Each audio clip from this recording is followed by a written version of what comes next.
Welcome to RPG Book Club. On today's episode, we teach a robot how to love.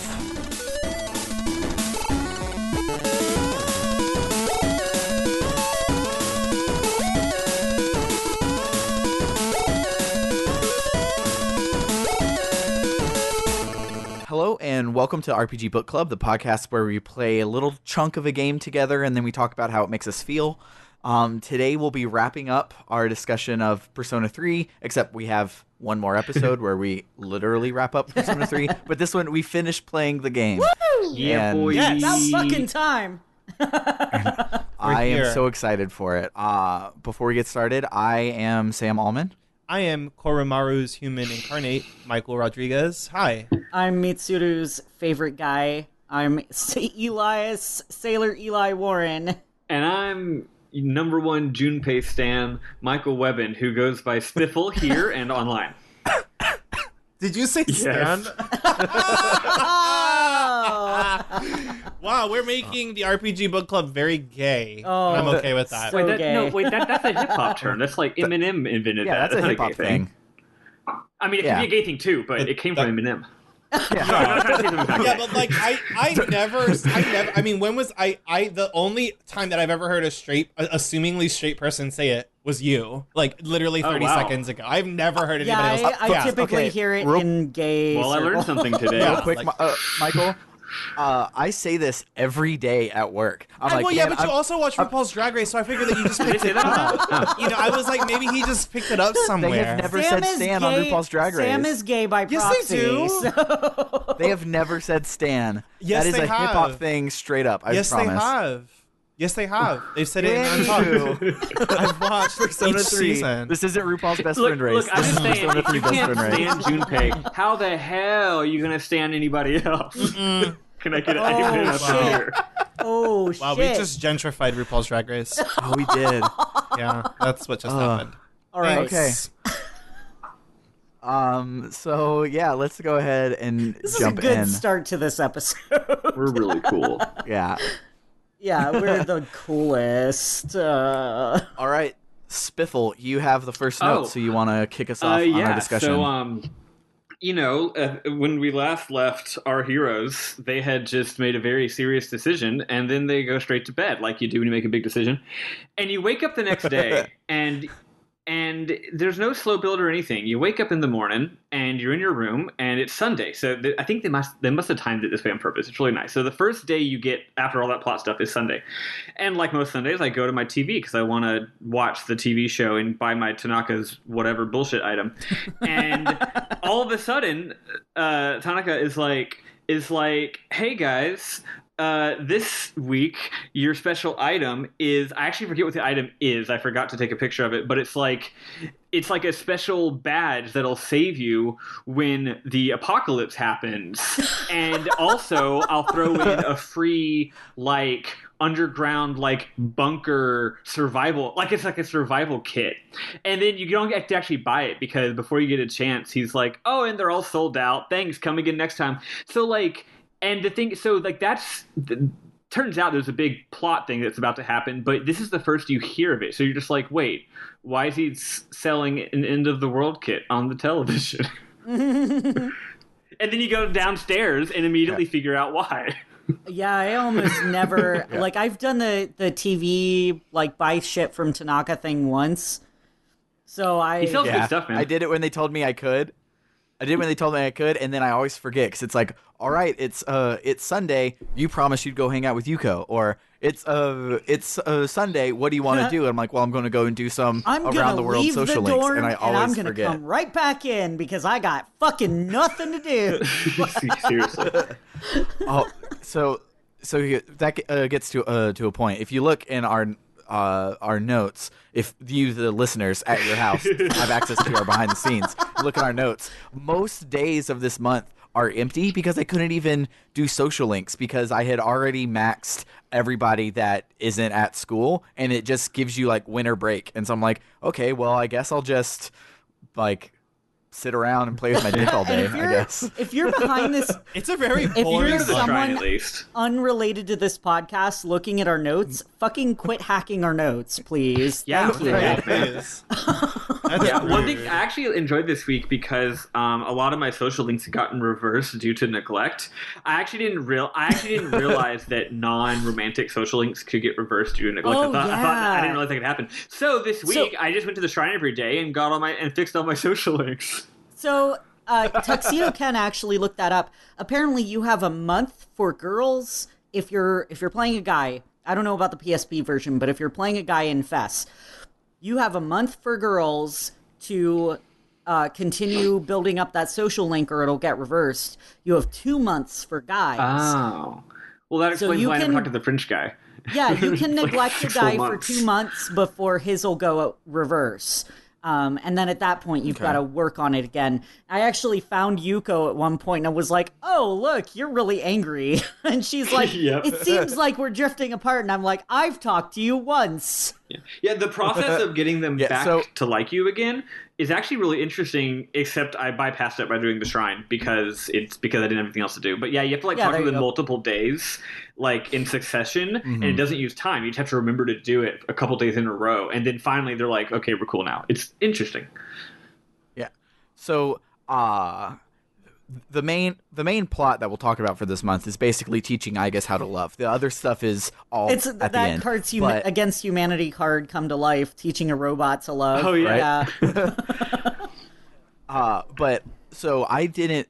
So I knew from looking at a guide, because I've been looking at a guide since I think May of this game. But I knew that Igus could interfere with your female social links, and it just happened to be exactly a month after I went out with Yuka for one time that I went out with Igus for the first time. And so I thought that that was just that writ large of I haven't, because I'm talking to Igus, Yuka is now mad at me. And so I even wrote in my notes, I was like, oh, that's really cool that it did this, and it didn't, because Sam guesses at mechanics. But I say it with such conviction, oh yeah, there's totally romance points or something. You're so confident incredible. in your wrongness. It's You're great. you're well, with me, and I'm hearing you, and I feel like Naruto, because I'm just I don't know what you're talking about, but I'll act like I do. Believe it. Yeah, I was going to say, believe it. Believe it. Believe it.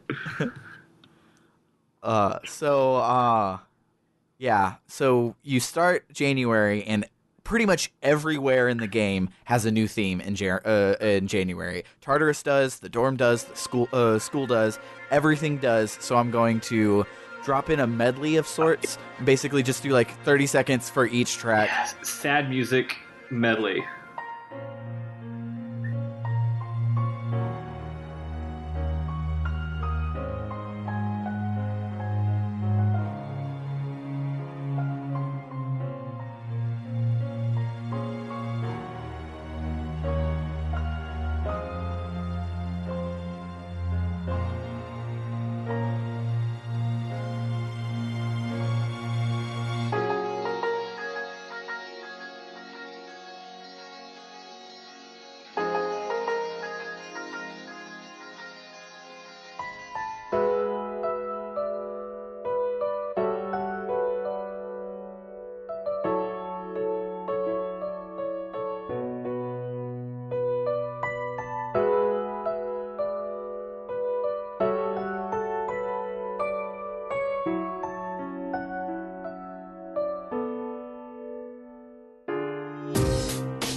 It's so good.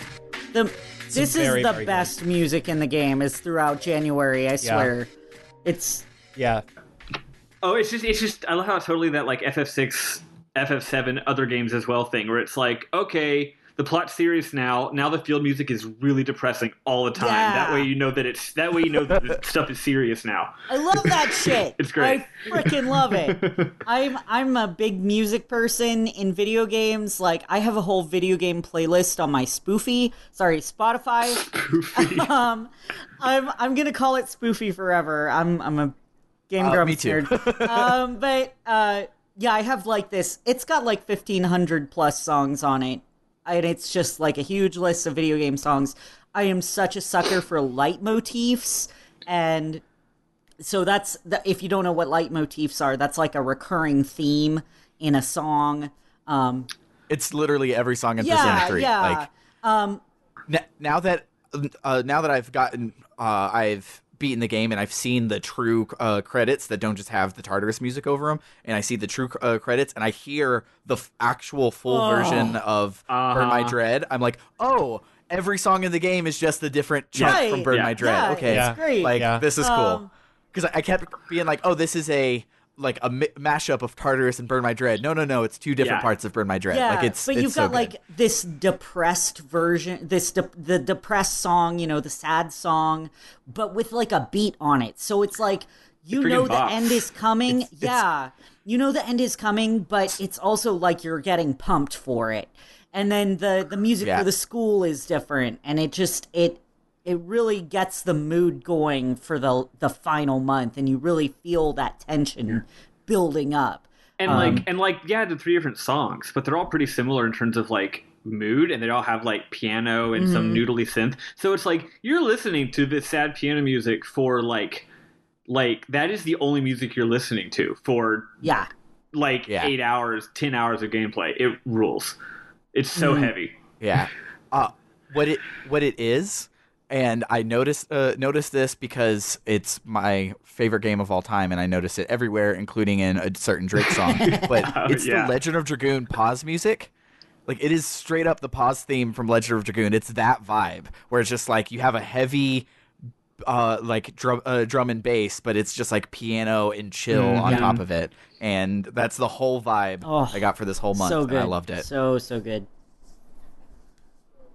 So eventually you do go to school. Eventually you do go to school. You have winter break, and I didn't do a single thing for winter break. Nothing. I think I futilely started because I had already taken notes on Mamoru because I knew I wouldn't have time to do Mamoru, but I think I went and I talked to him anyways to give me something to do for 8 days of the game. I did actually start something. Yeah, I started the Gourmet King finally. Okay. I started talking to Fat Guy in the mall. That's cool. Yeah. Cool. Great. Cool. Remind me about the Gourmet King when we get to the Spirit Bomb part of the end. But okay, so actual first day of school. Well, first day after a winter break. After school, Junpei comes up and talks to you, and you go to the rooftop, and he's like, hey, we've never actually talked. We've just been like rivals. And I was like, you've been your own rival against me? I really don't care about you. I don't fucking care. Saying y'all are rivals is kind of an insult to you. He calls the guy, he calls the male protagonist a rival. Yeah. In the version with the female protagonist, it's really weird. Again, with like my issue with Junpei is that he's like a roller coaster. I could never date Junpei. Like, fuck that. It's just like he's like so problematic, and then he follows it up with like, hey, I know we've been doing this for a while, and I know that I call you cutie, or I pick on you, or I make jokes about you sometimes, but I trust you with my life. And I know that these are the jokes that I make, but I really mean that. And I just want to say that, like, we're going to be friends after all this, right? And you're like, Junpei, what the fuck? He's fucking male You're like, Yukari. He's fucking you're like Yukari. Junpei. I like looked at this dialogue, and I'm just like, if I were there in person, I'd be like, what is your issue? Like, talk to somebody about your problems, Junpei. See a therapist. You don't get to just like take a sentimental moment on a rooftop and be like, hey, we've never been up here. Also, I'm sorry for being a piece of shit. You're like, what? January was the month where I spent a lot of time in Iwai Todai Station, not talking to the old people, really, but eating a lot of burgers to get my courage up so I can start my social link with Ken. Oh my goodness. I had to eat a lot of burgers for it. Yeah, I had to eat a lot of burgers. I was really busy, and I was reflecting on it, and I'm like, it sounds like me. This is exactly what I would do. I would eat a ton of fucking burgers before the world ends. Hey, the world's going to end on January 31st, and you're like, that gives me 31 days to gorge myself. Like who cares? You can't get heart disease. Yeah, like, really. I'm like, I got a lot. I am gonna drink right? Yeah, that's me. I'm gonna that's drink exactly myself how that worked out practically for to me. death every day, and I'm gonna eat a fuck ton of burgers. Yeah. Like this is my life now. Precisely. So I don't know. That's what Junpei had said to me. So at the end of the day, Junpei had seemed to kind of get over. Like I think I like this version of Junpei better because I forgot that he called the main character a rival. Like, gosh, I'm so glad I didn't play the male version. Jesus. Yeah. He still says that he's glad he's met us and we'll be friends forever at the end of it. But like he starts it by being like, oh, we were kind of rivals, but like we're friends now, and I finally trust you. You get more insight into how problematic Junpei is from the start too. So you kind of like, I don't know. It's easier to see the times when he's not as problematic, I think. Yeah. Just because we don't get as good insight into that until like later on in the game, like, True. oh wow, Junpei, you're actually a piece of shit. I mean, yeah. I think that this is a really good scene just because it showed him from the female's perspective as kind of like getting over himself. And this dialogue is cool, right? Persona is a game about the masks that you put on for the people that you speak with. And even the director said, I mentioned this to Sam a few weeks ago, but I didn't mention it to Eli or Mike. But wow, leaving us out of the loop. I just did. I wanted to save it because it was good. But the director said like every week we have a second podcast where it's just us not responding to our web chats, just like yelling at each other about Persona. Yeah, that's like the BTS. I think we need to make a channel of work. The director said that this was a game about showing your different personalities to different people, and that in many ways, even though we only see Yukari and Junpei with Hermes and gosh, I forgot Yukari's Isis. Yukari is Isis, yeah. Hermes, and I know his is not Hermes anymore, but I like Hermes better. Atlas. Or no, the Atlas is Akihiko, sorry. Oh, then I know that he was saying like they show you that persona because that's who they are to you, not necessarily who they are to everybody else. So right? So like whereas it's possible that like, this main character is unique in that they're able to wield different personas. The idea is really that anybody can do that, but who they are to you is what you need them to be specifically. And so I guess that kind of speaks in a really meta way of how like the roles work in this game, especially with like Yukari having like a more of a like supportive persona because that's the type of friend that she is to you, as well as Trismegistus. That is who Hermes turns into. Boy, that's what a terrible name. I know. God, what a terrible that name. is a mouthful. I like this. I like this scene just because, the writer stuck to him. The writer stuck to him responding differently to two different people. In that he sounds a little bit more over himself with the female, and he just sounds like he moderately realized that the world is not about him with the male. I also agree with everything you just said. That's really cool thoughts. I want to add one other little thing, which I think that at least in the Fest version, I think Junpei's big transformation. Well, it's not a huge transformation, like you said. It's more minor, but it's not just him doesn't revolve around him. A big part of it is him learning to be vulnerable. Because, I think the change is when he admits that he's scared. So now he's asking you up here, and he's literally just talking. He's literally just like wants to talk with you on the roof because he's worried, and Right. and that's not something that that he would have done at the beginning of the game. He wouldn't have said, "Hey, can we just chat?" Because I'm That's not happy. I'm really worried about what's going to happen. That's true. Yeah. So That was his breakthrough moment. quick side note on the Trismegistus thing. I looked this up on the Persona 3 wiki. On the history, on the Megami Tensei wiki, but it has a whole bunch of, Persona stuff on it. Mm-hmm. It says, in the history, Hermes Trismegistus is quoted as the founder and pioneer of alchemy, astrology, and magic. The origin of the name Trismegistus, meaning thrice greatest, refers to the three subjects that he was pioneer of. Hermes Trismegistus is said to be the combined knowledge of the Greek god Hermes with that of the Egyptian god Thoth.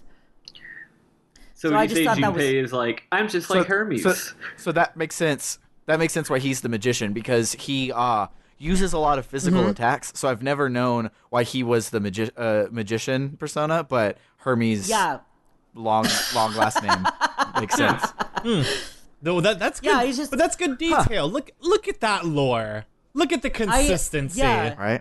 I really appreciate, as someone who is very interested in Hellenic polytheism. I'm not a practitioner of it, but I have a lot of interest in it because of my parents and because of just all the stuff that I have gotten into. I just think it's really interesting to look into that side of Persona and to see the various. I feel bad using the word mythology, but I'm not sure what the correct term would be but incorporating that in the game itself. I think that they've done a pretty good job of putting that out there. True. Yeah, I agree. Next, what happens though? He says like, "Oh, he's met me, and he hopes that we're friends forever." I go like, "You bet it, best friends." And he's like, yes. yeah, he's like, Go "Oh with right, it. yeah, I'm a super ranger." And so I guess tells us though after, I forget what happens. Are we like on our way back home? So this is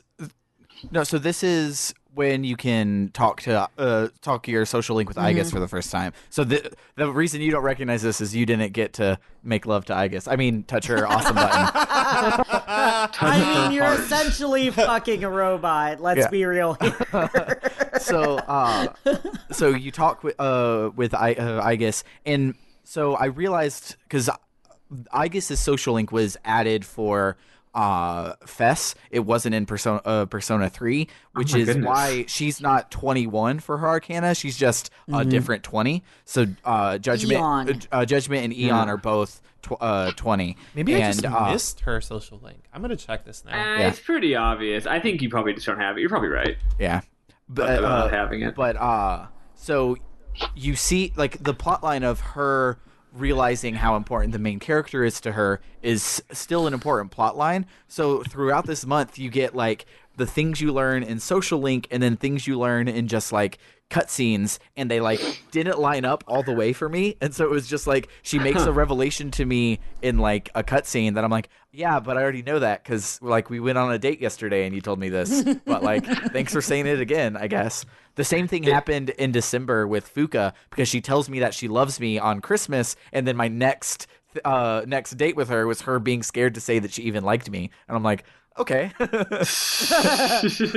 I guess. Man, I totally see how that can happen, but I guess weirdly enough, that like never happened to me, because I just hit that social link real hard. Like every time I hit that. I only did anything that wasn't Aigis when she wasn't available. Mm-hmm. So for me, it all just like dovetailed really nicely. But that is funny. They're just like, oh, I hope the player does this. Yeah. So that it all makes sense. Well, I had tried to talk to Aigis a few months back, and it actually told me in the game, like, she doesn't understand human emotion enough yet. She's not a real boy yet. Yeah, that's the joke that I kept making, because Tuxedo Ken has been watching me play instead of watching the Let's Play, and so we've been joking about it together. And like throughout January, the theme was Aigis wants to be a real boy. Yeah, so the first date you have with Aigis is real simple. She just asked to stop by the shrine on the way home, and when she's there, she remarks that Koromaru's feelings that he was going to protect his owner overrid the fact that his master had already died, and she's curious about the relation between fact and feelings because she kind of feels the same. She knows that she can't protect us, but she's going to try anyways. And that was all for the first date. It gets much better along there. I love that Michael gets to like experience this for the first time because we all just did it and he didn't get to. Yeah, because no, you can't date the female you can't date Aigis as the female protagonist. So no, I'm salty. They make a point of saying that Aigis isn't a girlfriend. Like she can interfere with other girlfriends. She's not gonna She can't go reverse. She can't get mad at you if you. There's no requirements for her, and she doesn't get mad at you for dating another girl. Yeah. Yeah, I was thinking it was going to be like Tanaka, where you just had to talk to her 10 times. There was a point where I went on a date with her, but it was just like your relationship with her could become stronger soon. Yeah. So relationship points are not a thing, but social link points are a thing. And the guide I've been using tells you how many points each answer gives you. And the I should have used that. The seventh date, none of the answers give you any point, and you have to have at least 1 point to unlock the other one. So that flower shop date is programmed in there. Don't know why. All the other ones, if you answer right, you have way more than in enough. But for that one, they want you to have one date where you just go to the flower shop. It was weird. That's fair. Yeah. Yeah, I will admit, I didn't use a guide for social links at all until this month. But it's like, look, I only got so many days. I want to max Aigis. I also have I had like 2 others at like 8, and I'm like, and I want to at least hang out with Yukari a little bit. So for this last month, every time I was doing a social link, I did have a guide up. Although 99% of the time, it's like obvious what the best choice is. But I was like, you know what, I'll cheat a little bit because I just want to make sure that I'm able to, that I don't screw something up and don't resolve this plot line before the deadline, because that'd be dumb. Yeah. So on the 12th is the next time that you get some real plot, and we all go to Hagakure ramen, and Aki is finally making good on the bet he made back in Yakushima, where he was about fucking time. It's I like literally 6 forgot goddamn about months. it, but luckily Junpei didn't. Yukari asks me, she's like, "Do you want the special or something else?" And then you can choose between the special or the special or the regular, and I chose the special, and they all got the specials. Like each and every one of them got the specials. I'm like, bitch, they were making Aki pay. So Akihiko, I love it. That reminds me of one of my favorite times I've taken a friend out for his birthday. I was like, dude, your birthday's on me. You can get whatever I want. So he started looking down the menu, but his finger wasn't going down like where the words were. They were going down where the number was. And he's like, I'll have a T-bone steak and shrimp, please. What a bitch. That's funny as hell. That would have been me, though, because I'm a cheap ass. So absolutely, absolutely. Don't take me out unless if you're prepared to pay for that lobster. Thank you. So that's basically what they all do to Akihiko, yeah. Yeah.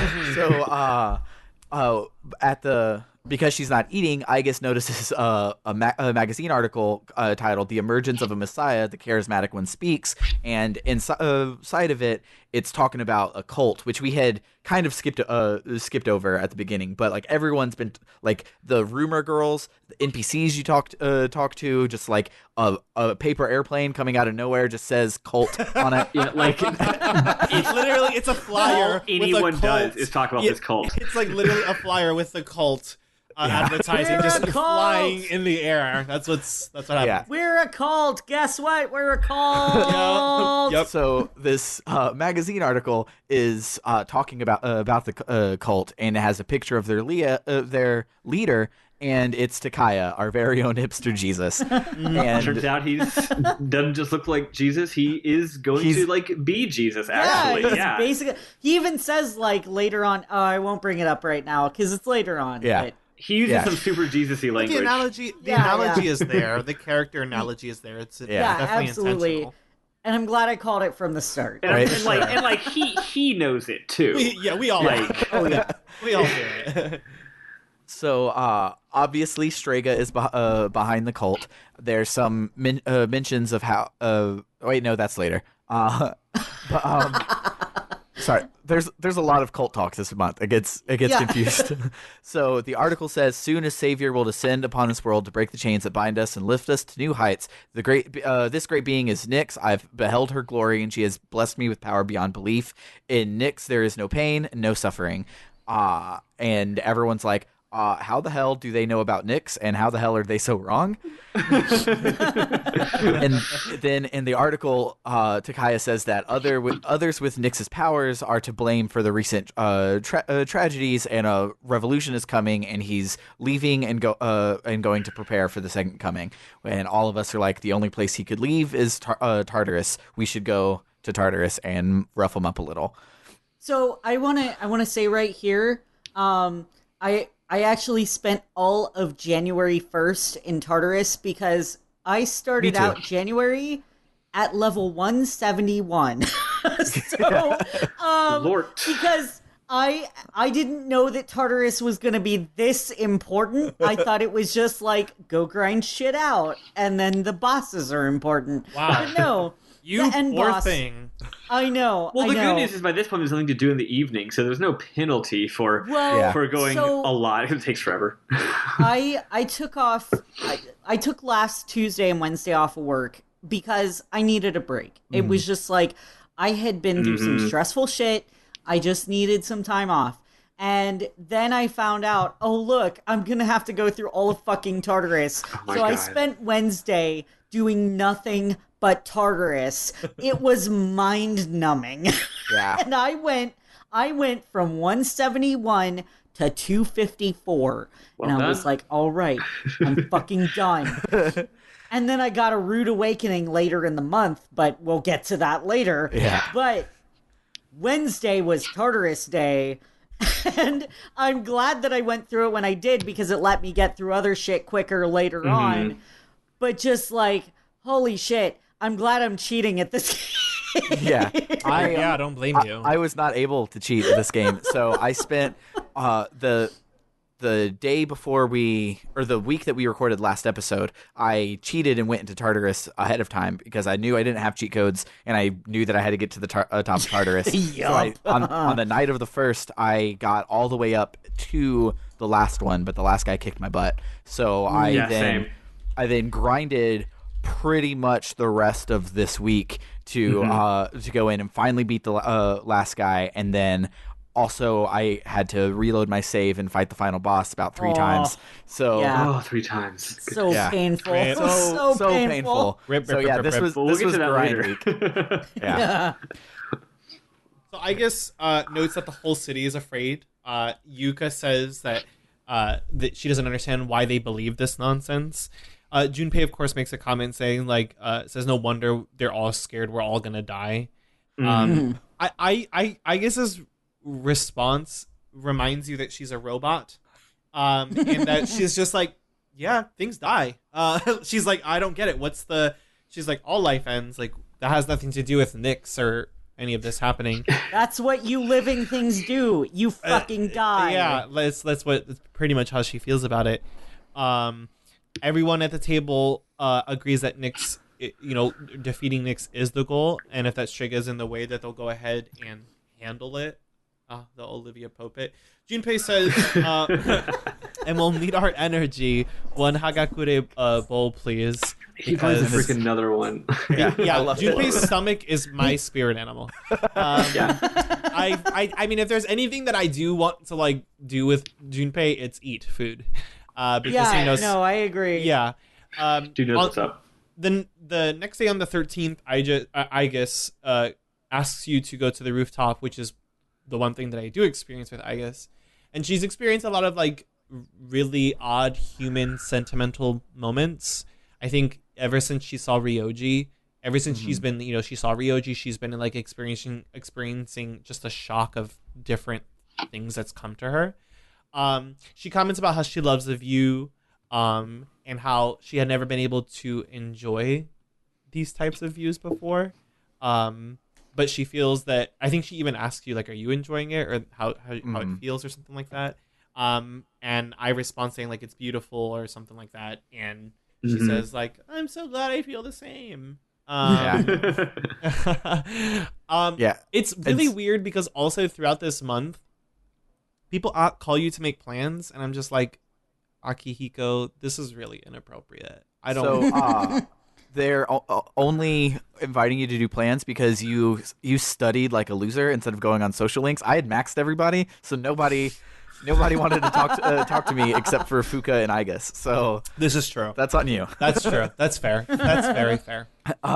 Speaking of Fuka, it was right around this point that I ran into something that I didn't think was possible. She calls me on like a Tuesday and is like, "Hey, do you want to hang out on Sunday?" And I'm like, "Sure." But then because I had stacks on stacks on stacks of priestess personas, I maxed her out before that Saturday came. So she called me on Saturday and was like, "I'm really nervous to like go out on like a real date with you. Can we reschedule?" So like because the Sunday dates are to, it's an extra way to get relationship points to level up your social link, so you don't need it because she was maxed. And so it was a really cute thing that I'm glad it worked out that way, so that that's adorable. It's cute writing and it's convenient for you. Oh yeah. Then I was like, all right, let's go to the shrine and turn all of these gross gravies into some somas. If you think about it from like a real life point of view, though, it's like, it's like, hey, since we're already really close and we're already like, boyfriend and girlfriend, actually I don't want to hang out. And your response is like, well, no, but then your response is like, oh, sweet, good, I got other stuff to do. Like, cool, bye. I mean, that's like how all my video game relationships go at this point. It's like, I get to max level with you, I don't have to talk with you ever again. I'm so glad I can focus on other shit now. Like, I've got me stuff to do. This is Eli's day. I've gotta, like, I can't, go. I don't have time for it. Yeah, I just gotta go. Bye. So, like, the next time you hang out with Igus, you run into a bunch of dogs. I love it. There's so many dogs. I know. They're all pissed off at you. And I immediately was like, oh my god, these are Koromaru's friends. Yeah, I was afraid that something bad had happened to Koromaru, and they instantly are just like, we're mad at you. I'm like, okay, that's fine. Whatever. You can be mad. Right, you can be mad at me. As long as it's not Koromaru. We've been basically abusing this poor dog because he agreed to join us. It's whatever. But they're afraid that we're hurting him. They've seen that he's been injured, and that definitely sucks. It's weird that Koromaru is going out and hanging out with these dogs after he's been going to Tartarus with us, but whatever. It's cute. He's got his own life. What is he telling them? Like, this part is supposed to be a secret. Like, Koromaru's like, oh, I fell down the stairs. I ran into a pole. I'm sorry. Yes. They say that they love me. That is absolutely not to make fun of anyone who's been in that situation. I was like, wow. Yeah. Just good jokes. So I apologize. That was really insensitive. You guys got your social link with Koromaru all the way up, though, right? We don't get one. There was a social link with Koromaru. What? Oh wow. I guess we can talk about that now that we're on the subject of Koromaru. Yeah. Very frequently at night, actually, when you get Koromaru a few weeks after, you come home at evening and then you see a little exclamation point over his head and you're like, what the fuck? I can't do anything. And then you're able to take him out for little walks. Okay, so we can take him for walks, but we don't get a social link out of it. I did it every single night because the doggy needs to pee. But we get items out of it. Yeah. We don't get social link. Yeah, he gives you like lucky. It's funny. He gives you lucky charms. He gives you lucky charms so that you could give to your friends, We were joking links. about that. I was just like, oh, that's funny. But with Koromaru, you get a social link, and his a strength, I believe, and at the end of it, he gives you his old collar. That's cute. And you're like, and it doesn't really make sense, but you're like, is this for me? And then he's like looking happy, and then you're like, am I your comrade now, buddy? And then he looks happy again, and then it just says that you have like an unbreakable bond with Koromaru. So that's where I was spending a lot of my time. Okay, his so the social link is fucking hard because you have to take him out so much. The strength, so fucking the strength much. arcana, the strength arcana in Fess. If you're playing as the guy protagonist, I would assume it's this. I mean, it Yuko. may not be the same. It's Yuko, and in Fess. Yeah. Oh yeah, I don't get Yuko. So, so you find out that these are all Koto-chan's friends, as I predicted before it was even said. Because they're all Shiba Inus. Yeah. So I'm like, Yeah. okay, all the Shiba Inus hang out together. That's cute. They're all super The Shiba cute. Club. I'm not a big dog person, but Shiba Inus are adorable. They're my favorite. They're super cute. I might get one if I ever decide I want to You should make be- that kind of commitment. We should talk about it because I've owned one before. Oh, awesome. So I've got 4 cats and a snake. I don't know if I can make that kind of commitment right now. Goodness. Yeah, 2 of the cats still hate each other, so we're working on that. So you find out that Koromaru's friends, and they're worried about him because of all the battles. And I guess tries to apologize to them. She tries to explain herself, but then one of them bites her. But she's a robot, so she's got robot hands, and it hurts itself on her, which is really kind of sad. Yeah. I cried so hard. I feel so bad for this doggo. So they it just kind of whimpers and they all run off. And she's like, "Oh, I hope it didn't hurt itself." And it was a really cute Aigis moment because she's like caring more about this dog than herself, which is, if I was in that situation, that's definitely how I would feel. But I've been bitten by dogs before, so I'm like kind of scared of them. She can't really like define herself properly because she's not human. She's not totally robot. She's still got some of those like human elements because of her AI. And so she's somewhere in between. She doesn't really fit anywhere, which is how I feel as a bisexual. But I'm not gay enough. I'm not straight enough. Where the hell do I? Tell me about it.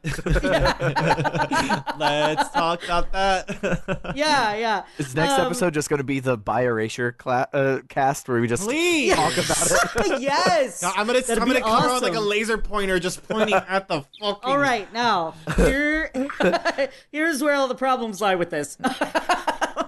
But no, you tell her that no, like she stays, like she's meant to be by your side, and or she says that she's meant to be by your side, and that she won't let that kind of thing affect her. So I think that's really cool. I think that was a really like humanizing, quote unquote, moment for, I guess.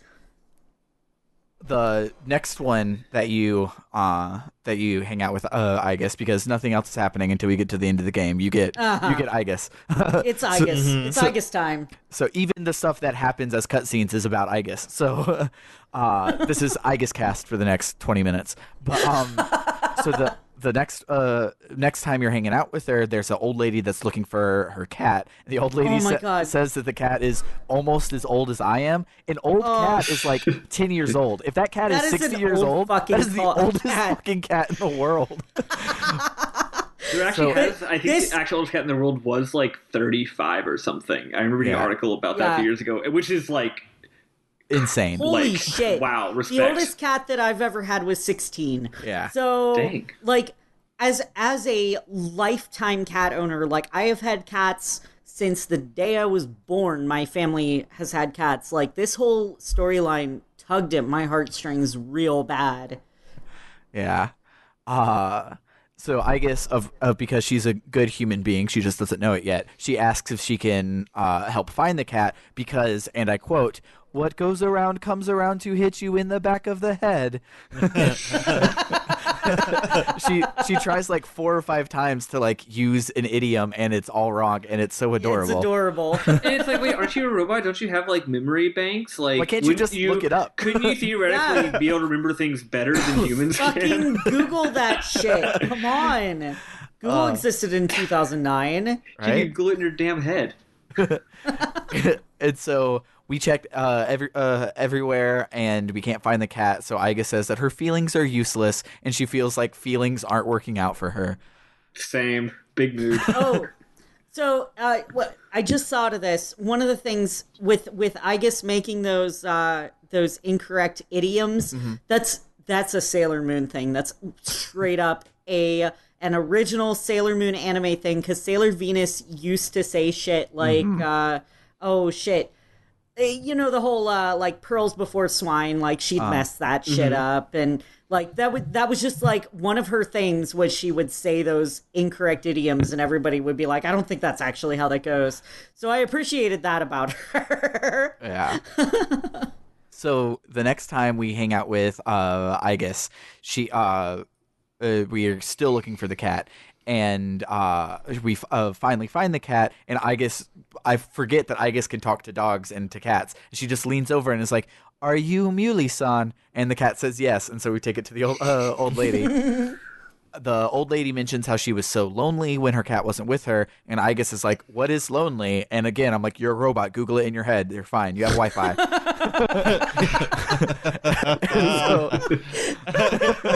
That's like such a mean thing to say to Igus, who like wants to be your friend. You're like, bitch, just close your eyes, Google it. You'll figure Google it is out. free. Stop making me do emotional labor for you. Like, here's my PayPal. This is also the cat that Elizabeth has a quest to go feed the cat, and you go feed it. And I was honestly like, I was 100% expecting this to be a social link. I was like, I'm gonna feed this cat like 3 times, and then it's gonna start a social link with me, and it's gonna be the Moon Persona, and it's gonna be great, or the Moon Arcana. So something similar does happen in Persona 4. So if you ever feel like playing that one. I won't say what animal it is, but you do get a similar sort of animal social link that you just feed it. I know what it is, just based on I saw there was a Game Theory episode. Okay. But anyway, it's a very recent one. But yeah, like I was totally expecting this cat to be a social link. But yeah, I was really happy because I had a feeling when they were like, it's a white cat with spots. I'm like, I've seen that fucking cat. I actually never found the cat for Elizabeth's thing, and I feel bad that I didn't. You have to go behind the alley where all the bad boys hang out. The alleyway, yeah, into it's one of the stations, and I can't remember the name of it. Port Island Station. Port Island, that's it, yes. You said where the bad boys are. I'm like, oh, that's at Port Island. Yeah, and of course that's where a poor kitty hangs out, you know. But like, I like to think that the bad boys are all really like nice cat people, and they were like. That's why. That's why Muley-san hangs out there, is because they feed her. Yeah, and maybe Muley is also part of Strega. I don't know. We have Koromaru, they have Muley-san. It's fine.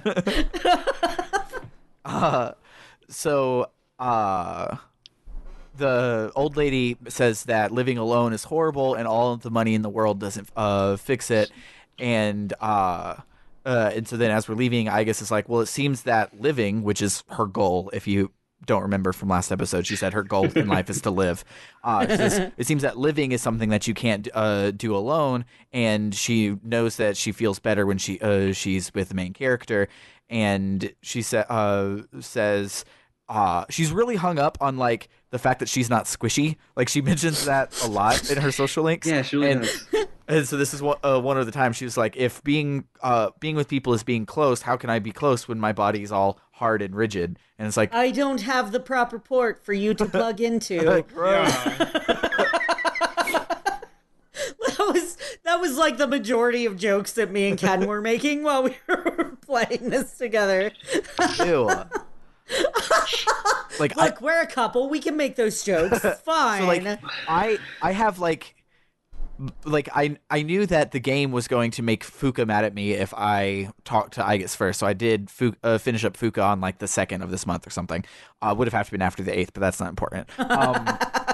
So like, I knew that the game was going to treat her like a girlfriend, but like, it's incredibly platonic with Igus, just like with me as a person. So every time you're just like screwing a robot and stuff like that, I'm like, ew, like that's my sister. How dare you? Well, I grew up with Chobits, Oh, so same. screwing a robot yeah. was like I remember second that. nature. Yeah. That was a good manga. It was so good. Chobits is so good. Yeah. So the next time, speaking of Igus, because that's all we're doing for the rest of the podcast. So the next time you hang out with her, you see the old lady with a young man who I at first thought was grandson. It's confirmed later it's her grandson, and he asks her for money.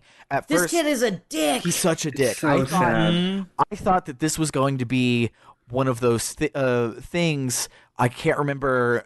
I've seen a bunch of like animes and TV shows that have this trope where the old person is forgetful and some random person says, "Oh hey, I'm your long lost son," and then just like mooches. And I thought that that's what was going on at first. I was like, man, I'm gonna punch this kid, but no, it's her actual grandson. It's her, yeah. Which doesn't make it much better because he's still just like, give me your money, old lady.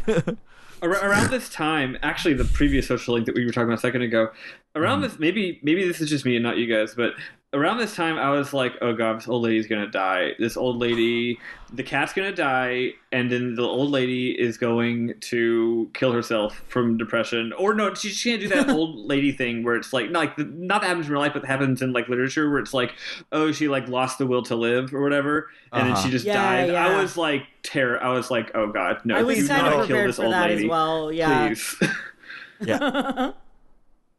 That's what I thought was going to happen with Bunkichi, because he started off like forgetting that his son was dead, and they never mentioned his Alzheimer's ever again. And so, like, I thought that was going to be something, but it wasn't.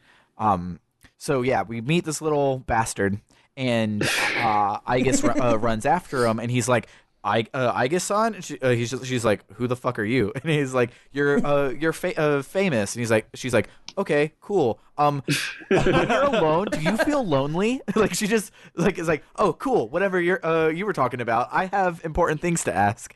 I'm trying to be a real boy. I don't care about your feelings right now.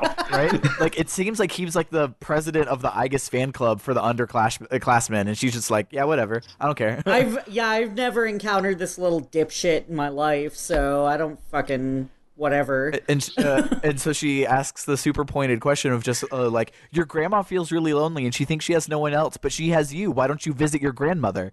And it's like, get him, Why I don't you guess. visit your grandma? I was gonna Your brother visits your grandma. That's really good. Yeah, Thank that you. was good. Thank you. I refrained from doing it because I figured it'd be bad. So yeah, I probably shouldn't either because I'm not Jewish, so I apologize. I'm very, very sorry. It's all good. you do it well though. So the little boy is like, none of your business. And I guess it's like, bonds are important. Sorry. I guess says that bonds are important, and his grandma is slowly losing her bond with him. And she asks him what he thinks it means to live. And he's just like, having fun and partying, bruh. And, Typical young douchebag. he's a douche. So he tries to ask Igus out, and she just turns around and is like, oh, I guess we're done here, and leaves. And so then he does the like typical toxic masculinity thing, is like, oh yeah, well, you're just like a slut, go be a slut then if you don't want to date me. And He's I hate a fucking that kid. incel. I hate that Turns fucking out. kid. Extremely He's incel. like a 17-year-old incel. I don't even think that money was for a date. He was like just getting his grandma's money to go see a movie or something. Yeah. Yeah. I hate him so much. So Oh, he can go fuck himself. because like grandmas are the sweetest thing in the world. Like, if you're mean to any know. relative, don't be mean to your grandma. Yeah. Dude, but Even if both they're of my racist. grandmas, like, yeah, like my dad's mom is like the most amazing person in the world. She is like one of my absolute, like, I look up to her, like, authority figures. My mom's mom, a little more problematic. Not going to talk about that too much, but I still love her. I still respect her as my grandma. She's still a wonderful person, you know, and we may have our differences, but she still cares about me. You know, despite, you know, her disagreements with the way I live. But like Grandmas are the greatest people on really earth. are. How can you My be... grandmother, I couldn't do that to my grandmother because she would literally beat my ass. So that would not fly in my There's household. that too. I'm like reading through depending- these notes, just like, he's doing what? Girl, not me. Yeah, My abuela depending on would your- beat my ass where I stood and would have walked away and been like, okay, next. Let's go. different cultural upbringing. Yeah, she would have. I'm like saying this shit. And I'm just like, oh wow, this is a lot. Like, I've never been afraid of that with my grandmas, thankfully. But damn, no, yeah, my grandmother Yeah. would have. No, I could not get away with any of this. Any of this. I see this and I'm like envious of that kid. white grandmas are very different. That's extremely accurate. So, after we walk away, Aigis realizes that she has the capability of being frustrated, and she like probes herself a little more and realizes that she's jealous because, again, Kiyoshi, the little douchebag, has warm, soft hands to hold his loved ones, but he's just ignoring his grandma. Nice. He is the biggest bag of douche. Yeah, love him so much. Yeah, fuck that guy. So then on the 25th, you have your career readiness interview, which I had forgotten was a thing, and because like It's like so much like real life. the rumor Yeah. girls mentioned it like a week ago, and I was like, oh, that's a thing we have coming up. But I was so focused on like Aigis and Fuka and Tartarus that I didn't even realize. But Yeah, I forgot about Toriume Sensei, also known as Maya, sits you down in the office, and she says, it's important to keep in mind that this decision is yours and yours alone, which is exactly what Pharos and Igor say at the very beginning of the game, which I thought was a really like nice thing. Just like, yeah, it makes like, because what it is it's foreshadowing the choice to like fight Nyx and the things that he does at the very end of the game. So it's on purpose that it does that, but in a way it's also just like college is really important. There's nothing else you could possibly be doing right now that's more important than the college you're going to. Yeah. It kind of still, I like this because even despite everything going on, this is still a very real thing, right? Yeah. Like there's like this Yeah. this impending apocalypse, but this academic is just like, are you going to school or not? Well, honestly, in a lot of No, ways, it's in a lot of ways, it sucks because like you was like, so what they do in the dark hour is secret, right? No one knows about it. So if they blow off school and save the world and actually succeed in saving the world, then it's like you didn't go to school for a month. No one knows why. You're not going to get like a pass because you were saving the world. So now your life is just like screwed over and you're not going to get into college and you have to deal with the consequences. So it's like, well, look, None of we're those probably all going to personas die. made you money. But in the off chance that we don't, we need to actually go to school. This sucks. I dropped out after 2 years of college, so it wouldn't have fucking mattered for me anyway. So whatever. Well, I guess, I mean, you know, from a lore perspective, like you're earning money from like all of these underground missions that you're doing, and by the end That's of the game, true. you have like That's a few million, true. you have like I had a few million yen. So even if you don't like have like a degree, you're still like making off pretty well. Right? Dude, I had a money Should've cheat, invested so that I in. had all the money. So I didn't need a money cheat because somebody, I don't remember who, I think it was some shadow I killed, gave me a coin that sold for 5 million yen. So I just did that. Jeez. Oh my And then I maxed all God. my like That never happened to me. I just You just bought fusioned equipment. I bought all the max equipment and I bought all the max accessories, and then I went in and I fused all of my personas down to one to make it awesome, and then bought back the others because So real here's sick. I here's had a a lot. fun story about cheating. If you have the cheat to set your personas to their max stats, which is 99, they suddenly cost like 750,000 Yep, yen they to sure take do. out of the out of the compendium. So I had to have a max money cheat because I had my personas maxed out because of this cheat. And so I'm like, I suddenly can't afford to merge my personas because I can't take them back out again. Nice. It's beautiful. They're too Yeah. strong. Yep, they were too good. And so it cost me all the money. So Maya says to go get Aigis because she's next in the career thing. So you go to the roof to get her, and she's lost in thought. And this is stuff that's in Fest. So this is like all of this one thing is the equivalent to the whole social link, pretty much. So she's lost in thought, and she says that she got scared in the fight with Ryoji because she felt her consciousness begin to fade, and she didn't want to not be alive anymore. She said she felt confused and embarrassed that she couldn't defeat him, but she didn't have those same feelings when that happened 10 years ago. And she says that now that she's decided to live, no one can answer her questions anymore. She's not bound by programming, and then she mentions that she was close to you to monitor Ryoji and Nyx and everything, but even though that's over, she still wants to be close. And she asked me if I'll take her with me, and I say yes because she was my highest leveled, and I didn't want to die. Orgy mode is very useful. Yeah. She was my lowest level because her cheats stopped working after the whole Ikutsuki thing for some reason. So I was like, fuck you, I'm not taking you anywhere.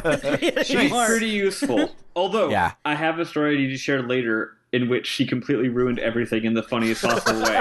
So, hold that thought. So we get to the 26th. Well, depending on how you played it. Mm-hmm. But we do run into that old lady again. She mentions that she was thinking about us and that Muley disappeared. We offer to find it, or I guess offers to find it. But the old lady says that, it's okay. Muley left in search of something, and I immediately knew what she was going to say. Because I am a cat person. I knew that she was going to say that Muley was going off to find a place to die. This is a very cat thing to do. And I appreciated that Persona included this. Like, as much as I'm like, oh my god, the cat's dying. Like, I appreciate that they were aware enough to know that, like, when cats start to get old and sick, and they know that they're, like, they have, like, this sense that they're going to die, they go off and they find a place to hide. Mm-hmm. Like, I immediately started, like, I'm getting teary-eyed now. Oh, wow. But that Muley came up to her and was, it was like she was coming to say goodbye before she left. And I guess, like, it is like, oh my god, Muley-san died. And the old lady just goes through and leaves. She's like, yep, bye. See ya, bitches. All right. I know. Like, Ken and I were laughing over that while we were also, like, practically in tears over this cat dying. And I'm already, like, you can hear the emotions in my voice. I'm sorry. We love you. I love you too. I'm sorry. Like, kitties are the greatest thing in the world, like one of the greatest things in the world to me. And, like I said earlier, I have 4 of them. So, and 2 of them are getting to be really old. Like, I was told they were 6 when I got them, and they're getting to be 5. They're gonna be 16 this year. And so, I guess says, oh, you're not alone to the old lady, because the old lady had been explaining earlier, I'm alone, I'm getting older, I don't really have as many people to talk to. And the old lady says, I'll never be alone as long as there are people like you in the world. Thank you for being so kind. And that was really sweet. Mm-hmm. I guess asks if the cat was happy and glad to be born, and asks why it was born, and my character's like, I don't fucking know. But my favorite thing, just to reference inside jokes with me and Spiffle that go back like 20 years now, is all of your responses. One of them is, who can say? Who can say? Yeah. That's a Futurama thing. In the there's an episode in the later seasons of Futurama after it was canceled and then brought back and then canceled and then brought back again. Yeah. The Naturama episode.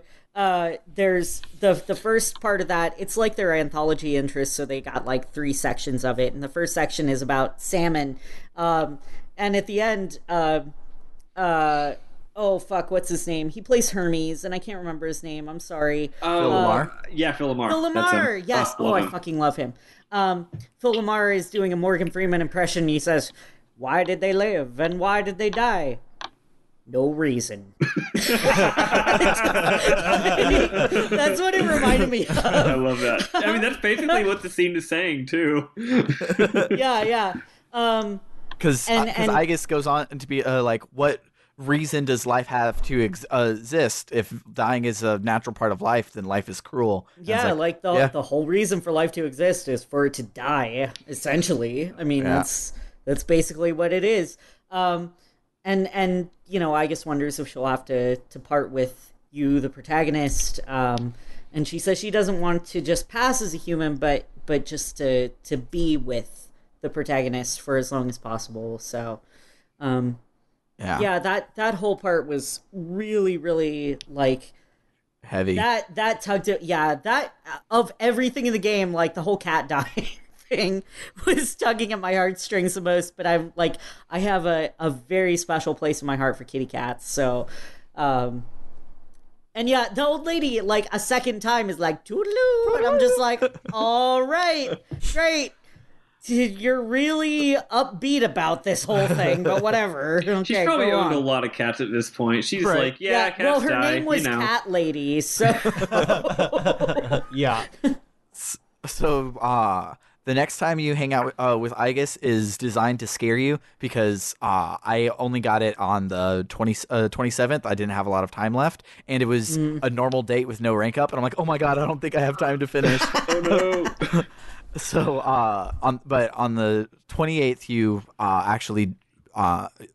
So, a cool thing that they do is the first chunk of the month, Aegis is only available on Monday, Wednesday, Friday, Saturday. And starting on the 25th, she's available every day. So they really want you to finish this. Like, just in case you still haven't gotten it, hurry up already. Yeah. So so you hang out with her again, and we go up to the rooftop, and she apologizes for last time, where she was like, "I want to be with you," and she asks if you've ever been on the rooftop with a girl, and I'm like, "I'm doing it now because that one gave me 15 points." And she's like, "I'm only shaped like a girl. I don't count." And I was just like, "Way to be like sassy." I guess. Yeah. Like. I see that you've discovered the sassiness emotion. Yeah. She says that she's worried about spending time with me because people might think we're dating, and she doesn't want to come in between me and another girl. And this is where I was like, but you already did because Yukari's mad at me. But turns out that was just me guessing at mechanics again. Nice. She says she often sees couples on the roof, and it hurts because she can never have that closeness. And she says she has a second goal, even though that second goal cannot be obtained, but doesn't say what it is. She says that not only am I precious to her, but she can't use the right words to tell me about it because that'll ruin everything. And she runs off. Obviously means that she's in love with you. So the next time you hang out with Aegis, she says that she's learned that parting is inevitable, and she doesn't want to part with me, but she's learned to accept it because life is a chaotic swirl, and it's a miracle for any two like-minded people to meet anyways, which is why forging bonds is a source of happiness. And she says that she loves me, and I hug her, and it's cute. Then the next time she takes me to her room, and it has like this robotic back to tank type thing in it. Yeah. With my favorite thing is she's a robot. She doesn't like sweat. Why does she need millions of her school uniform and everyone else only has one? But like the whole wall is her school uniform, and there's like crates of bullets everywhere. It is the best room that like don't you got to worry. see for the whole They're game. not real bullets. They're blanks. All over the game. They're blanks. Yeah, they don't have any stuff in them. So she says that she used to be jealous of real girls, but she's realized that she's better than them because she can say, "I'll never leave you," and mean it because she won't die because she's a robot. And so no matter how my life will end, she'll be there for me, and I'll remain in her heart, which was really cute. Aww. So she then gives you this charred screw, which is part of her body that was replaced after the Moonlight Bridge. She literally screws you. Foreshadowing. So she gives you an actual part of her because she's my little sister. She's not a romantic interest. So she this whole time I'm like, I'm screwing a robot. Yeah. So she gives you the screw and says if bonds are important, she wants our bond to be the one that's most important to her. And she's she says that at the base of her neck, under her ribbon, is her most important component that has to be like handled in a sterile environment and stuff. But it's her personality matrix, and it's extremely delicate. But she wants me to touch it so that part of my DNA will be burnt into it, so that she'll have proof in her robot body that we forged a bond that's robot permanent. fucking is weird. Yeah. And fuck that robot. Fuck that robot. So then she asks you to untie her ribbon, and it's really cute and intimate, but not boning as much as Eli wants to talk about it. It is very uncomfortably sort of boning, but also sort of not. And it's really interesting. I didn't think they were going to go that far in that direction. It's really it's like really anime. It's at least boning adjacent, my personality matrix. Well, so I brought up Chobits earlier. In Chobits, like the whole thing is she has this special button, but it can only be pressed in her robot vagina. And I was like, is this Aegis's robot vagina? Is it in her neck? Like, basically. I don't want to imagine. She also calls it her papillon heart, which is very French. Papillon means butterfly. That's really awesome. Yeah, because I don't know shit about French. The main character's like motif, at least in the answer, if not here, but it's a blue butterfly, which I think makes it perfect. Well, she says it in the ending cutscene, so yeah, it's present in this game. And papillon is just like a very whimsical, very like fantasy sounding word for butterfly. Like there's a character in Sailor Moon, if you read the manga, called Heavy Metal Papillon. She could have easily just been Heavy Metal Butterfly, but they call her Papillon. It just sounds so much more like intense. Oh yeah. So we finally make it to the promised day of the 31st, and we're all meeting up for the last time. And Yukari says that if we defeat Nyx, we'll probably still lose our memories, but she doesn't want to forget us, and everyone agrees. And we all promise to meet up on graduation day no matter what, even if we lose our memories. And Koro then is like, well, are we going to go fight some people or what? And Akihiko's like, yeah, it'll be easy, and it lets you talk to people to prepare for battle. And if you talk to Akihiko, he says, we're going to win because Shinji is fighting with us tonight. And just to skip forward a little bit, there's a part where like all of your party members like, come on, main character, we believe in you. And then Shinji... His voice also says, I'm rooting for you too, or something. And it, he's like, let's do this. And I'm like, eh. Yeah, it got me fucked up. Yeah. So you run into Tartarus, and Strega's on floor 258. So you run up to him, basically, and it's just Jin. You have to go up through several floors after you've already gotten to what is ostensibly the top. Yep. So you get there, and it's just Jin and Takaya had gone on to head, and Jin's like, Takaya's destined for greater things. Everyone's like, how do you know about Nyx? And he's like, oh, I hacked Ikutsuki's folder, and I did that. And he then says that Ikutsuki created Strega, and he won't tell us what that means, except we fight him, and then he tells us what that means. And he's a really easy fight. Like, they give you a 3-boss rush, and the first 2 fights are so pitifully easy that it is mean how hard Nyx is. So yeah. I loved it. You fight Nyx, and you fight Jin, it takes like 3 turns, and he's down, and he has no new like things from the last time you fought him. You just he's like, he says something. You talk about Ikutsuki. They're like, "Hey, you know about Ikutsuki?" He's like, "Yeah." And when he created us, and you're like, "What the fuck? Wait, what do you mean created you?" And then he's like, "Shut the fuck up. Let's fight." And then you kick his freaking ass. Digimon season 2 looking ass. right. Really, honestly, that's accurate. So after we fight him, he says, a long time ago, Kirijo was rounding up homeless kids and giving them superpowers so that they could investigate Tartarus. And there like you do. There were originally 100 of them, but the medicine to control your persona killed all but 3, which were Strega, which is literally the plot of Halo. Literally, Mitsudu is like sitting with the biggest face crack. She's like, Oh god, She's like, oh shit. She's like, I had daddy issues before. Really, yeah, So She's got grandpa issues. right. So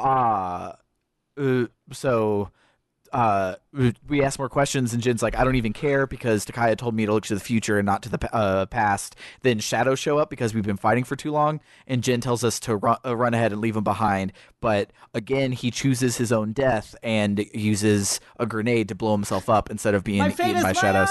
Annihilation 2018. So we fight through some more random things of Tartarus to get up to Takaya, who's on floor 262. I ran past that shit. I managed to have 0 battles. It was great. I was underleveled, so I was taking as many of those green Arcana cards as I could. Yes. I was like, I don't want to get tired before I get to next. Yeah, I was like, I got this. So the first time I went up, I said that I got this. I did not get this. So we get there to fight to show up for Takaya, and he's one floor below the actual top of Tartarus, and we're like, let us through, and he's like, no, get ready, these are your final moments, and we're like, no, and he says the future is only a delusion. Only by living in the moment can you be satisfied. And we want Nyx to illuminate the world. And Junpei says, "I'm not dying, so you can have a friggin' nightlight." Yeah, which is my favorite Junpei-ism in the game, I think. Yeah. I want to highlight one more line from this conversation real fast, because I saw this line and I immediately sent a screenshot of it to my best friend Bernard, who is gay, and which is relevant. And I said, Bernard, is this how you feel whenever you're around straight people? And it's Takaya going, if you insist on asserting your way of living, then I shall do the same. Yes. oh my god. And he's like, yeah, that's how I feel every day around heteros. That's so good. That feels pretty accurate for me. And so then he says Fucking that cissets. so then Takaya says that everybody is gathered in wait, and we're like, it's because you started a cult, Nimrod. And so he says it isn't just his will, but the will of all people, because and so even by stopping Nyx, we were trying to aid her, and humanity knows there's no point in life, so they're calling out for Nyx. And I guess it's like around this time that I was like, stop fucking monologuing so we can kill you. right? I just want to punch you, Takaya. So I guess it's like, well, even if that's right, it's a mistake, which is why we're here. We're going to stop the mistake. And I'm like, I love you, I guess. Like, you're so good. She's so straightforward. She is So the pure pure. cinnamon bun. Right? And Really? she says it's not about winning, it's about believing in ourselves. The world isn't so simple that one person can decide whether we all live or die. Spoilers. And even if there's no hope, we won't give up. And Takaya's like, well, if there's no truth, why do you want to die so bad? This foolishness is what I'm trying to rid the world of. So he laughs and fights us, and we kill him in about 4 hits again. And so he again asks us to kill him. I guess asks if he's scared, and he says, wow, you must know nothing about death if you think it's something to fear. You fear because you don't understand it, and I'm not going to tell you what it is. And just like shuts up. So Mitsuru's like, You know what's funny? Because Aigis is there, and she's like, damn. You know, like she's like, shit. You know, shit. I wanted to know. She's like, I was really looking for the answer for that.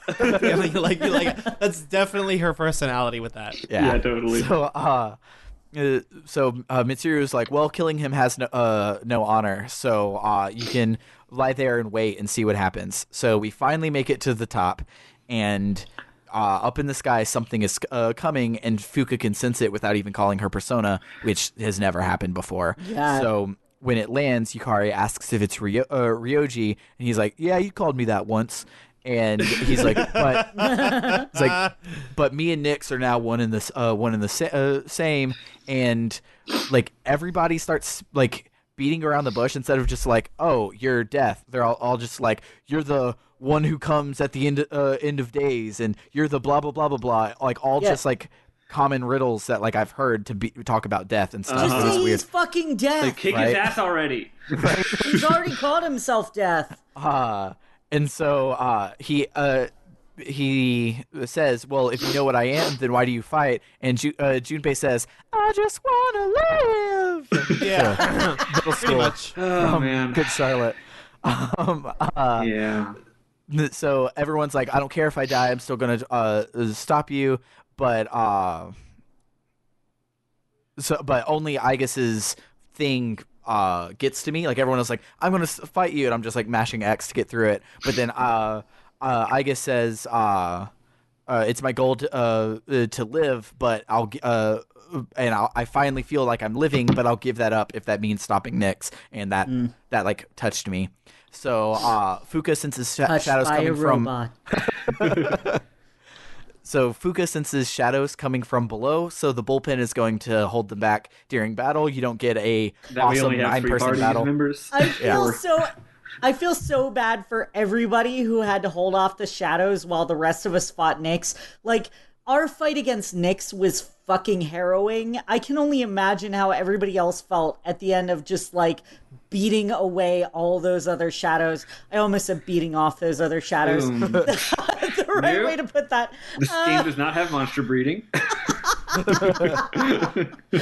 But just like having to fight that onslaught of other shadows, like that must have been just exhausting. Or boring. If Or you're super boring. level. Or incredibly boring. Like They're super overpowered. afterward, half the team is like, "Oh my god, we just barely made it. That was crazy." And the other half's like, "God, that took forever. Jesus, we were so bored."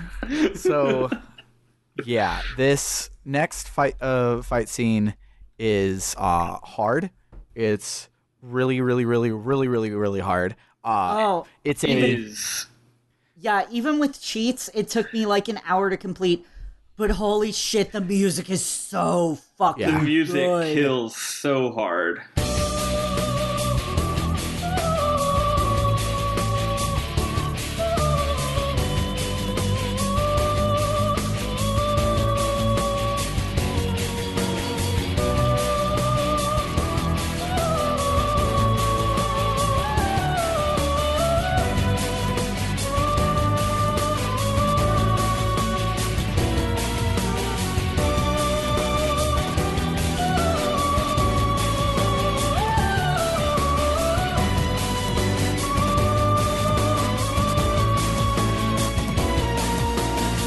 Oh my god. So the fight basically is Ryoji starts with Arcana 0, the Fool, and every 3,000 hit points he changes his Arcana to the next one down the line until you get to, it's 1,500 hit points. Then you get to the last one to be the Death Arcana where you can actually kill him, but he takes half damage from everything and has 6,000, so he has 8 times the hit points that everything else has had. And but he actually is hard now. And he's actually hard now, but to that you've point he's not. wasted all of your SP, all of your healing items, all of your crap on the 13 bullshit before it. So you get to him at the end, and the first time, like, he changes to death, and I don't have any more Somas, don't have any more Chewing Souls, I can't get any SP, so I have to wipe, reload my save from all the way back on the 25th, and grind for like 4 more real-life days to be able to do it. And So, it was fun it was fact, so hard. I first started doing this fight last night at around 11 p.m. Oh man. That's around when I started doing it. Should have And tried it earlier. I'll probably share the story next time, but I took my first attempt was extremely interesting. I'm gonna have to tell y'all, but yeah, I got him on my second try. Yeah, we'll probably go talk about like the design of it a lot more next time when we talk about like mechanics stuff. Basically, you barely eke out a win, and he says, "Wow, if people were more like you, then they would have avoided the fall." And he jumps into the sky, and a portal opens, and Nyx is there, which is a giant fucking eyeball. And when Nyx shows up, all of the people in the Dark Hour comes out of their coffins, and they start freaking out, except for the cultists, who are really excited, so excited that they fucking explode. I just realized it's like real Dark Hours. Who up? Yeah, and So then Takaya stumbles up to the top of Tartarus and laughs at us. Takaya says that death is imminent, but I guess stands up and is like, well, we're going to fight back against Nyx anyways. And then it fades to black. When it fades to black, you see all of your social links at the Naganaki Naganaki Shrine, and Natsuki's there, and it's like, well, I'm going to be strong for Fuka like she was when she saved me. And so you go to the Velvet Room, and Igor promises that you're still alive, and he's like, remember what I said about social links? I told you, dog. Yep. And he tells me that they're all lending me their strength, and I'm like, oh, this is like Goku's Spirit Bomb. And then he literally so cool. brings forth a social link Spirit Bomb. It kicks ass.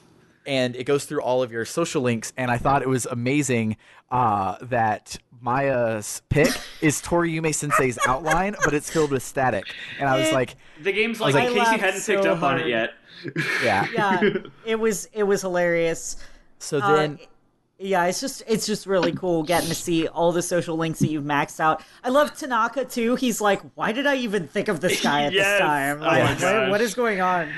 Also, for this next part, you unlock the new. And the funny thing is, they foreshadowed this earlier when that teacher who's all like talking about magic and it's boring. When he explains the tarot, there was one more that he explains that you never get, and I was like, oh, I guess that's not in this game. Turns out it is. And I have to plug my own video game here. Not plug, just reference. You get the new card, and it's like, we are the universe. We are the universe. We are the universe. It's the world. It's like the one tarot card that you don't encounter at all, which is awesome. Like you're finding out that you are the world. Well, they never even say that though, because you can't go to your menu after this point in the game. Yeah, so he actually calls it the universe, world. Even though it should be the world, like you're saying. But yeah. Yeah. That's the actual card that it represents. Yeah, totally. And that was immediately what I got out of it. Well, it's like the totality of existence. Right. Yeah, so when he hands you the power of the universe, he says, even if Nyx is undefeatable, with this power, nothing is outside the realm of possibility, and your contract is now fulfilled. And I didn't notice until right now that the Velvet Room has been an elevator the whole time. I noticed from the start that it was a freaking elevator. I saw that things were moving, but I didn't realize that it was literally like an elevator. Like, it means so many things with like Tartarus and all the floors and all that stuff, and I just ignored it. But Sam's making up his own game. Good job, Sam. He's got his own headcanon for this shit. The Velvet Room finally gets to the top of wherever it was going, and it opens, and you wake up, and you stand up on the top of Tartarus to face down Nyx, and everyone's like, all right, we doing this, but they can't stand up. So you just walk by yourself, and you float up off the ground and fly straight into Nyx's eyeball, and you land in front of this huge egg. And they don't do this very often in the game, but they do it here, and I love it, where the battle theme started playing before you went to the battle, because this final battle track is my favorite. We've already established that the previous battle track was y'all's favorite, but this one, it's so good. This final one, it's a like a hurtful like stadium rock version of Burn My Dread, and it's so good.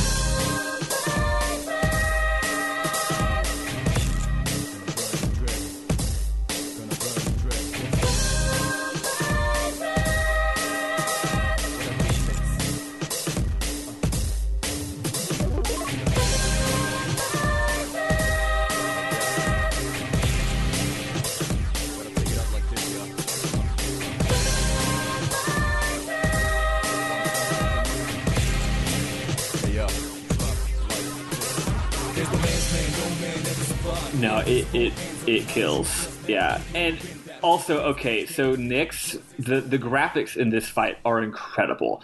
Like, the Nyx egg looks cool as hell, and the attack he uses against you is honestly some of the coolest graphics I've ever seen in a game. Yeah. Like, it's like the camera work, it's like really abstract. It's just like weird and this glowing lattice of energy that just like convalesces. It's so freaking cool. And I do want to say, sorry, real quick, going back to the music thing, part of the reason why Battle Hymn for Everyone's Souls, which is the Nyx Avatar song, is like that was so strong to me. I spent way more time with the Nyx Avatar than I did with actual Nyx. Obviously. Yeah, because you can't lose the Nyx fight. The Nyx fight takes the exact same for every person. Right. And I like part of why I was like okay with spending so much goddamn time on the Nyx Avatar fight, is that like good music can make a really long, tedious, nigh unbearable fight feel much less aggravating. And I am looking at you, specific infuriating Undertale fight that I'm not going to mention because it's spoilers, but like there's a song from that I can still like, I can listen to it for hours on end and it's still so good, even though I spent so many like tedious hours trying to fight this boss.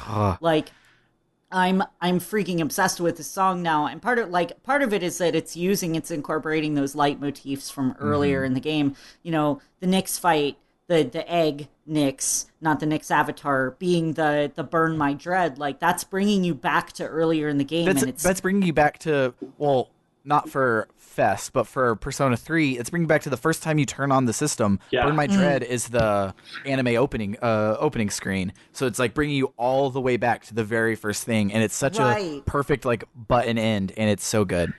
Yeah. Well, and also just, I mean, it's different kind of music because the Nyx Avatar song is a real final boss song, which is to say it sounds scary and dramatic.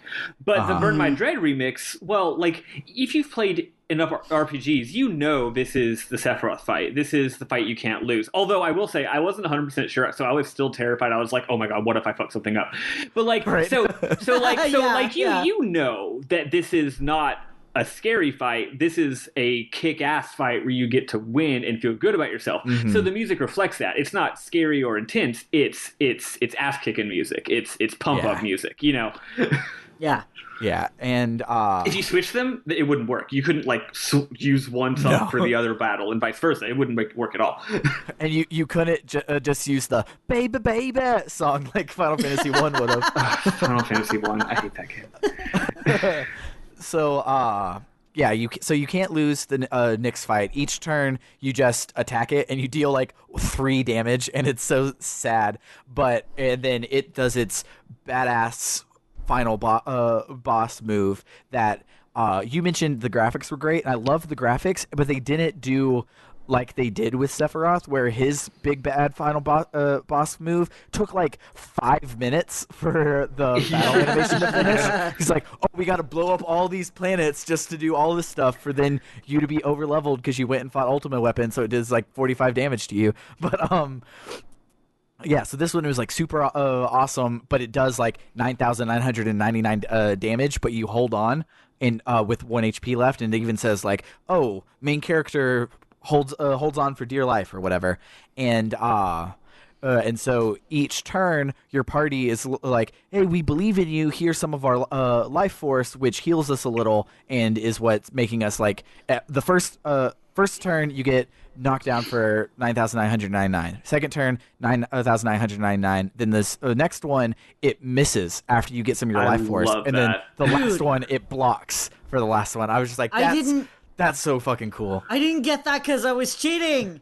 Yeah, it just did 999 to me, or 9999, and then I went into my Persona thing, and it was like, do this big attack, and I was like, okay, and I did it, and because you just only had to do it one turn because you had infinite health on. Right. Yeah, you have to wait a few turns before you're able to use it if you're not cheating. Yeah. So it's the Great Seal. Like there's so many things, like, because I have a big problem with the Nyx Avatar fight in that it doesn't require you to be good at Persona 3. It requires you to be good at grinding, whereas like the Hanged Man fight required you to be good at Persona 3.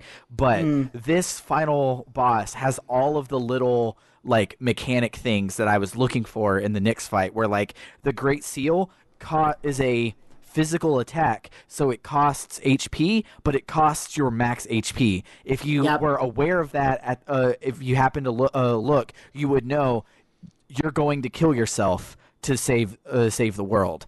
So like spoilers, you kill yourself to save the world, but it's like the mechanics say it before the plot says it. One of my favorite things about this is when you finally use the move, there's not even an animation. It's amazing.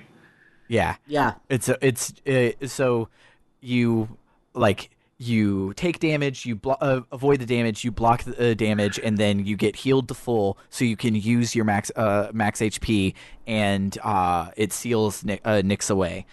After the fight, because you don't even see it steal Nyx away, it just fades to black, and then it comes back, and the party is floating through space, and Fuka's like, I can't sense him. I don't know where he is. Everyone's like, shit, why did he die? But Mitsuru's like, we were all planning on dying today.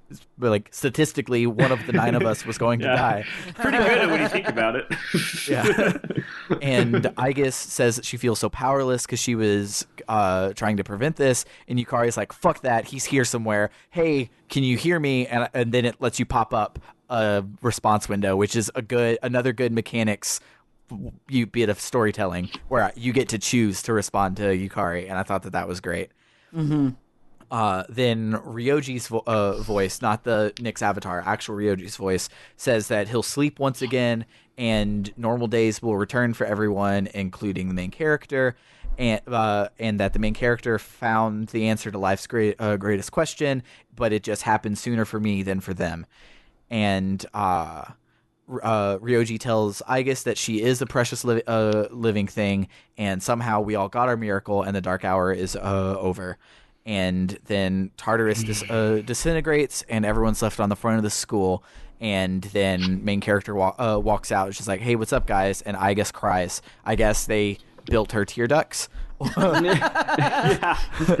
She's becoming a real boy. And then the moon turns from dark hour green to real world white, and we're not going to tell you what happens next. So next week we're having our big final wrap up where we're going to talk about social links. The main things that happen from here on are, besides the very end, is social link stuff. So we're going to merge all of those together and talk about the epilogue of the game, including its ending, including the answer, including our big thoughts on everything. I'll finally go on my tirade about the pacing of this game, and I'll share a story about the final boss.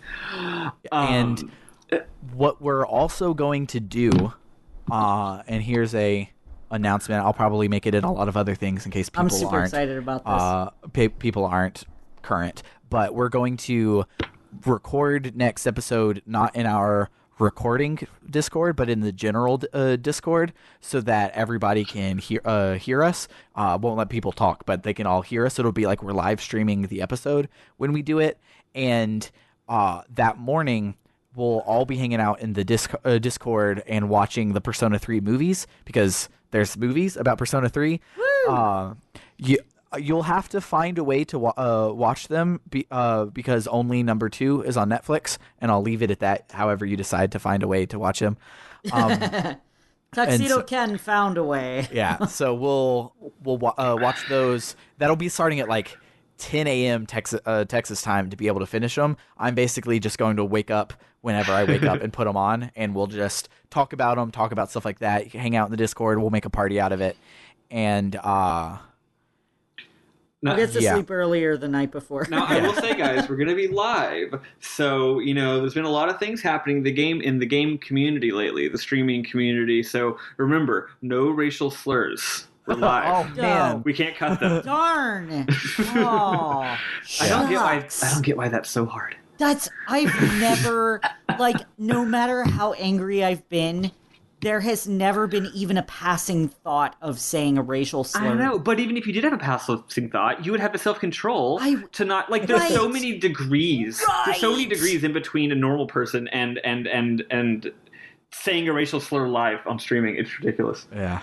Yeah. So we're not going to do it. We're not going to do it. You can come hang out with us Not live. a single racial slur. Promise. Michael Rodriguez will be very proud of us. So you can hang out with us then. That'll be next Monday, the 16th is when we record it. I'll be sure to blow up our Twitter and all of that stuff. And speaking of our Twitter, If you want to follow us on Twitter, we are at RPG Book Club.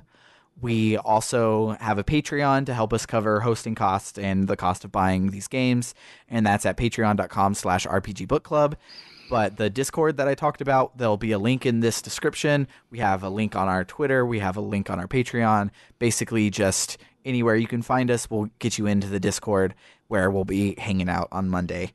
We're super awesome when we chat way too much. Yeah, my wife gets mad and asks me how to turn off Discord because the computer in the office will just be bloop, bloop all I day had long. got notifications last night because y'all were having some great conversation, and I'm like, I'm literally fighting Nyx, and I have not have time for this. Yeah, no, I've had to mute it. Like it's way too chatty for me. Also, real quick, make sure to check out my YouTube channel. That's Sailor Eli on YouTube. We're going to be doing Rogue Galaxy once it comes out. When I keep mentioning Tuxedo Ken, it's because that's my partner's persona on our YouTube channel. So look for us. We're essentially going to be the RPG Book Club official Let's Play channel, which is super exciting. Nice. So Tuxedo Ken's finally going to get to actually participate, which is great. Awesome. So yeah, definitely come check us out. And we also have links to the RPG Book Club in my YouTube channel and on all my videos. Perfect. So that about wraps it up for the week for RPG Book Club. I've been Sam Allman. This has been Michael Rodriguez. I'm Elias Sailor Eli Warren. And I've been Michael Spiffle Webbin. And we'll see you guys next week. Bye. Bye.